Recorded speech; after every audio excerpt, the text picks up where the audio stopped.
Hello guys, welcome to Motoroids. My name is Vipul, and in this video we're going to talk about the sub 4 meter SUVs in India, and we're going to help you decide which one suits you the best. Now, the sub 4 meter SUV segment is one that is getting crowded, and we as customers are spoiled for choice as there are so many options available.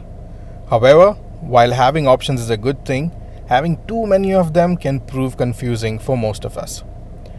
Worry not, we are here to help you solve the puzzle of which sub 4 meter SUV is the best for you.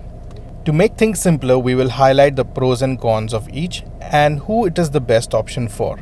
It is a long list, so grab your snacks and drinks and let's dig right in.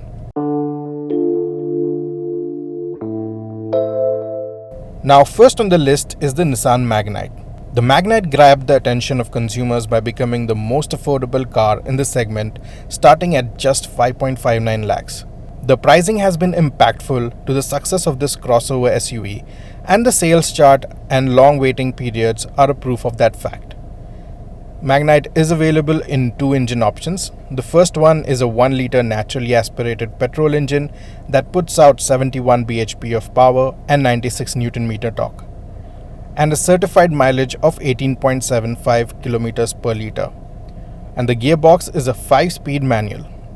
The second option is a 1-liter turbocharged petrol that pushes out 99 bhp and 152 Nm torque. This engine can be mated either to a 5-speed manual or an automatic CVT gearbox. They return 20 kilometers to the liter and 17.7 kilometers per liter of mileage respectively. Now let's look at the pros of the Magnite. It is the most affordable car in the segment. This is also one of the lesser priced SUV to offer a turbo petrol engine with a CVT gearbox. It has a long list of features including a first-in-class 360-degree camera, does not compromise on safety either, has a host of safety features including a 4-star global NCAP rating. In terms of design and styling, it's very impressive and has the SUV stance. It has spacious interiors as well and a fuel-efficient turbo petrol engine. Talking about the cons, sadly there is no diesel option and the naturally aspirated engine is underpowered for an SUV. The after-sales network also is not as good as the competition. So who is the Magnite for?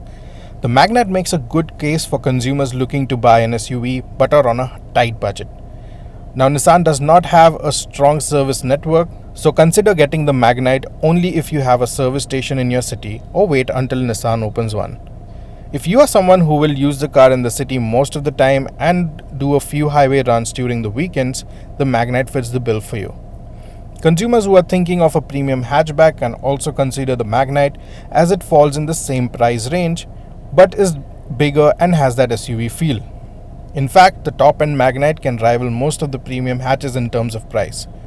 All in all, if value is what you are looking for, look no further. However, our recommendation will be to skip the naturally aspirated versions and opt for the 1-liter turbo version that starts at 7.49 lakhs. The next one is a no-brainer and has to be the Renault Kiger. The Kiger shares the same DNA as the Magnite. However, they are very different in terms of looks. If the Magnite is calm and sophisticated as Sheldon, the Kiger has messy style and quirk. They share the same engine configurations and power figures. The Kiger, however, has an edge over the Magnite in the guise of an AMT gearbox that is offered with a 999cc naturally aspirated engine. This variant of the Kiger is the most affordable automatic SUV in the segment. The Kiger's key highlight will be its styling. It features a large Renault logo on the grille flanked by large chrome slats on either side. It gets a split headlamp setup, hence it gets DRLs above and a set of tri-octagonal LEDs below on each side. It surely gives the Kiger a very bold and imposing front look which you'd either like or dislike. It's not a mass pleaser. Talking about the pros, the Kiger is offered in two automatic gearbox options for varying budgets. So you could either choose an AMT or a CVT gearbox for the automatic. It has a spacious and massive cabin with a best-in-class 405-liter boot. It also has a long list of features, spacious interiors and great fuel economy for a petrol engine. Talking about the cons again, there is no diesel option. The insulation in the cabin is not up to the mark and it lets a lot of sound in. The naturally aspirated engine is underpowered for an SUV, just like the Magnite. So who is the Kiger for? The Kiger is quite a likable SUV if you are someone who does not mind a quirky yet futuristic design, as the Kiger will appeal to your youthful side. The price of the Kiger is just a tad bit higher than the Magnite, but it is still affordable than most of the SUVs. For example, the top-end turbo CVT XV Premium Magnite will cost you 10 lakhs ex-showroom, while the RXZ Turbo DT Kiger will set you back by 10.08 lakhs ex-showroom Delhi. So if you're choosing between the Magnite or the Kiger, it comes down more to the design and styling preference. Now let's move on to the Suzuki Vitarra Brezza and the Toyota Urban Cruiser. They are technically the same car with a different brand sticker and a couple of cosmetic differences. Hence we will talk about them as one for this list. Although, do note that the Brezza starts at 7.51 lakhs, while the Urban Cruiser starts at 8.63 lakhs, ex-showroom. This does not mean that the Toyota is more expensive. The starting price is different because the Urban Cruiser skipped the LXR variant of the Brezza completely and adopted the VXI for its base variant. The Vitarra Brezza has been one of the best-selling sub-4 meter SUVs. Its tall SUV stance, higher seating, feature-rich tech and spacious cabin make the Brezza and the Urban Cruiser a desirable family car. Both cars are powered by a 1.5-litre K-series petrol engine that produces 103 bhp and 138 Nm of torque. It is offered with a 5-speed manual transmission or a 4-speed torque converter automatic with smart hybrid technology. They deliver good fuel efficiency in both manual and automatic variants. Talking about the pros, both the cars have a tall, boxy design and tick all the boxes to look like an SUV. They deliver good fuel efficiency. Suzuki and Toyota top the list of best after-sales service providers. Also, the cars have a decent resale value. Speaking about the cons, again there is no diesel option and there is no turbocharged petrol either. The interiors are dull and have not been updated for a long time. Both the cars also lack new age features like wireless charger, air purifier, sunroof and other creature comforts that other manufacturers provide. So who are these cars for? The Brezza or the Urban Cruiser is for someone who is looking for a hassle-free, long-term ownership experience. Both cars are decent in terms of performance in their segment and the price they are offered at, and hence should suffice for most consumers' driving needs. Both Toyota and Suzuki offer great brand value and reliability. You can buy any of the cars and have complete peace of mind for the next 5 to 6 years. However, if the latest tech and connected car features are what you are looking for, you may steer clear of the Brezza or the Urban Cruiser and consider the next two SUVs on the list.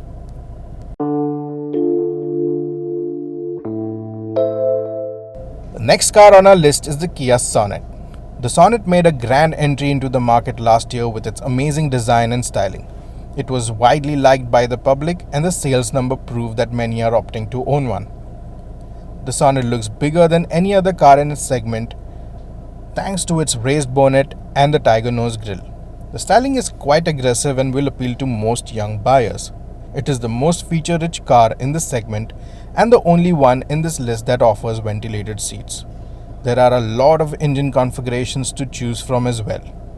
There is a 1.2-litre naturally aspirated petrol manual transmission engine which puts out 82 bhp and 115 Nm of torque. It is also offered in a 1-litre turbo petrol with an IMT gearbox and a 1-litre petrol with a DCT gearbox. Both of these engines put out 118 bhp of power and 172 Nm of torque. For the diesel, there is a 1.5-litre manual transmission engine that puts out 99 bhp of power and a 240 Nm torque. While for the automatic, again it's a 1.5-litre engine that puts out 113 bhp and a 250 Nm torque. These engine configurations are spread across different variants and consumers can choose one that best suits their need. The price starts at 6.71 lakhs and go up to 13.36 lakhs ex-showroom. Talking about the pros, the Sonet has a great design and a butch look with a tall SUV stance.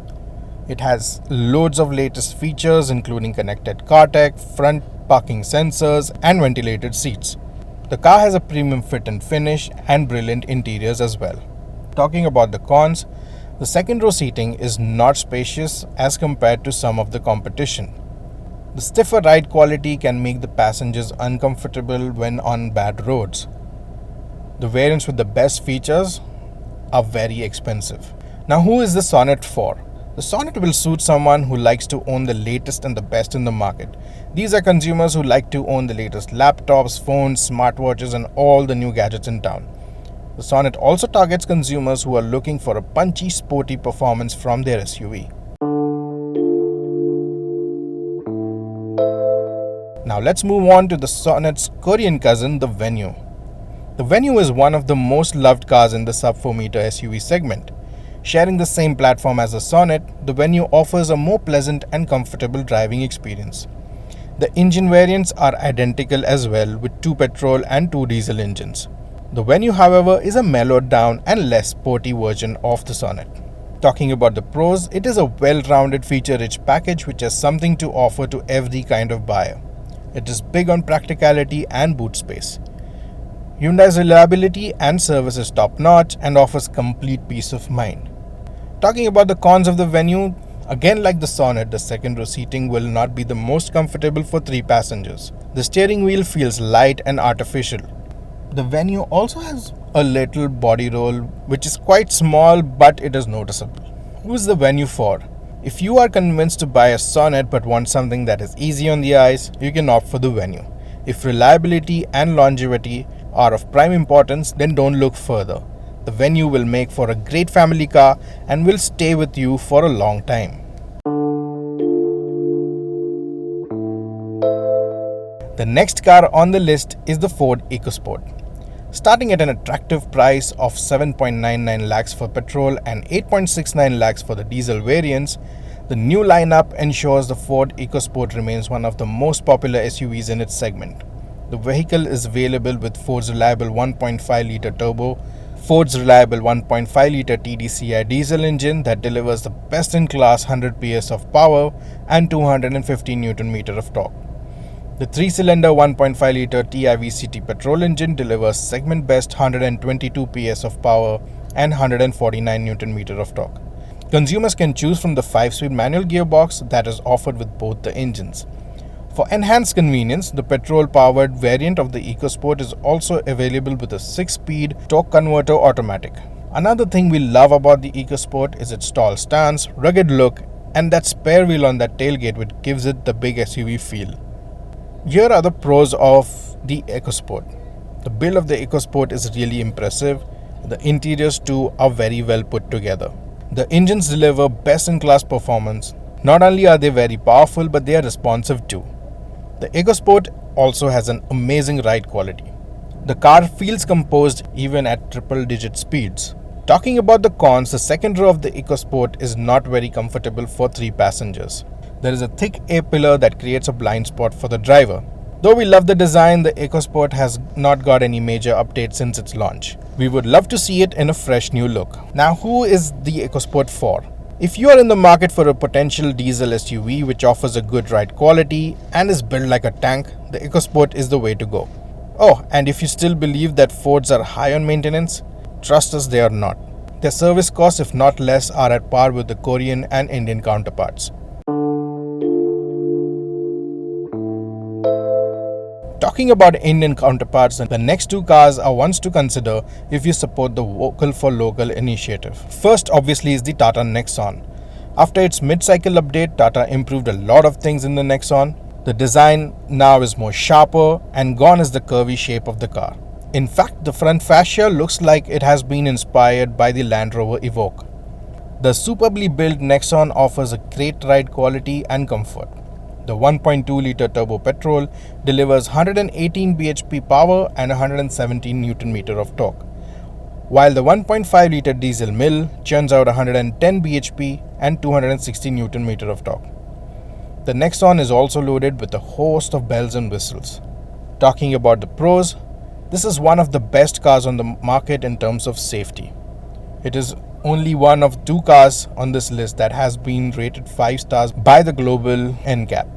The ride quality and handling of the Nexon is one of the best in the segment. The Nexon's cabin space is plenty and can seat 3 people in the second row very comfortably. Talking about its cons, the petrol engine is not peppy and there is a noticeable turbo lag.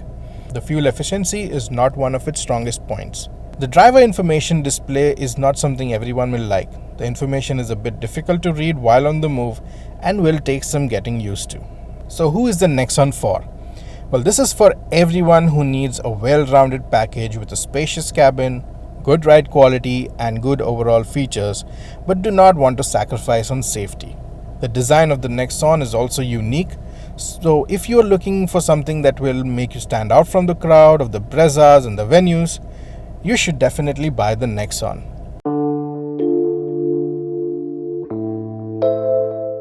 Another one on the list from our very own car makers is the Mahindra XUV300. Based on the SsangYong Tivoli, the XUV300 is one of the best compact SUVs available in the segment.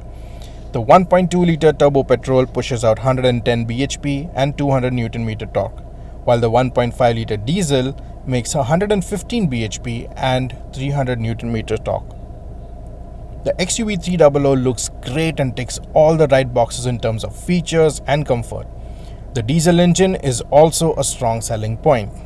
Coming to the pros of the XUV300, this is the only car in the segment to get dual zone climate control.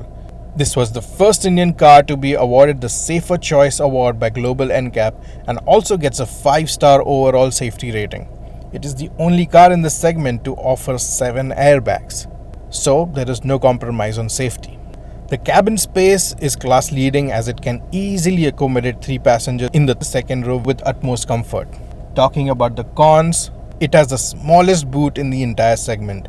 The fit and finish of the buttons on the central console does not feel premium. The higher variant of the XUV300 are very expensive. So who is the XUV300 for? The XUV300 is for someone who is looking for a punchy diesel-powered car and does not want to compromise on safety and cabin space. A family of 5 can easily travel quite comfortably for longer distances.